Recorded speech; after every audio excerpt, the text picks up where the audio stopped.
कथा आती है कि भगवान स्वधाम जाने की तैयारी कर रहे हैं और संतों का अपमान होता है भगवान के वंश के द्वारा, बच्चों के द्वारा।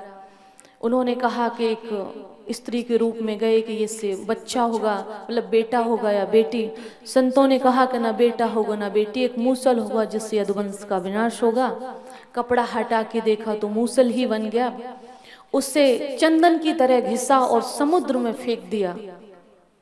इसके बाद में जो चूरा था उससे एरका नाम की घास बनी और एक छोटा सा टुकड़ा बना था, उसको मछली निगल गई। द्वारिका में उत्पात होने लगे, सभी प्रवास क्षेत्र में जाते हैं, दान पुण्य करते हैं और दान पुण्य करके यज्ञ आदि करके आपस में ही मदिरा का पान किया। और मदिरा का पान किया तो बुद्धि नाशात प्रणश्यति, भगवान कहते हैं गीता में, बुद्धि का विनाश हुआ, आपस में ही लड़ मरे और 56 करोड़ यदुवंशियों का विनाश हुआ।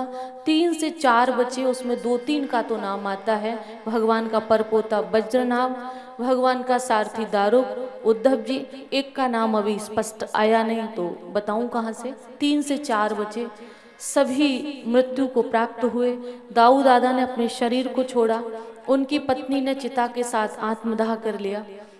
भगवान ने अर्जुन से कहा कि जल्दी से द्वारिका में जाओ और बताओ जाकर, नहीं तो समुद्र द्वारिका को डुबो देगा, 7 दिन के अंदर द्वारिका खाली कर दो।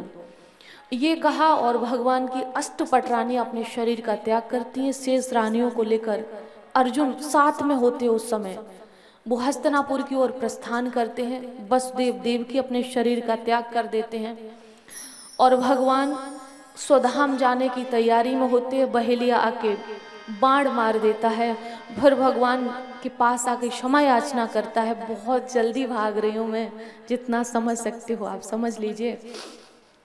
भगवान ने कहा कि ये मेरी इच्छा से हुआ था, राम अवतार में मैंने तुम्हें छुप के बाण मारा था, ये बदला दिया है, तो तुम अधोगति को प्राप्त नहीं होगे, सीधे हमारे धाम जाओगे।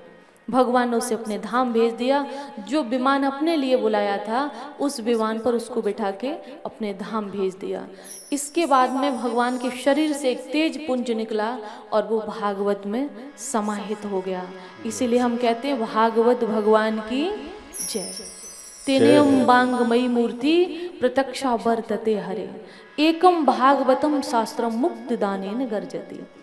कलयुग में भगवान कहते हैं कि अगर व्यक्ति कहीं नहीं जा सकता है, मेरे दर्शन की अभिलाषा है, तो भागवत के दर्शन कर ले, मेरा ही स्वरूप है। तेनेयम वांगमयी मूर्ति प्रत्यक्षा वर्तते हरे। इसीलिए निवेदन किया जाता है कि आप सभी अपने घरों में कोई धर्म ग्रंथ अगर नहीं रख सकते कोई बात नहीं, कम से कम 18 पुराणों की सिरमौर हैं भागवत जी, इनको रखिएगा और आरती उतारिए, आरती उतारिए, प्रणाम करिए और घर से जब भी बाहर निकलें प्रणाम करें और भगवत आज्ञा समझकर ही कार्य करें कि प्रभु ऐसा काम करने जा रहे, करें कि ना करें।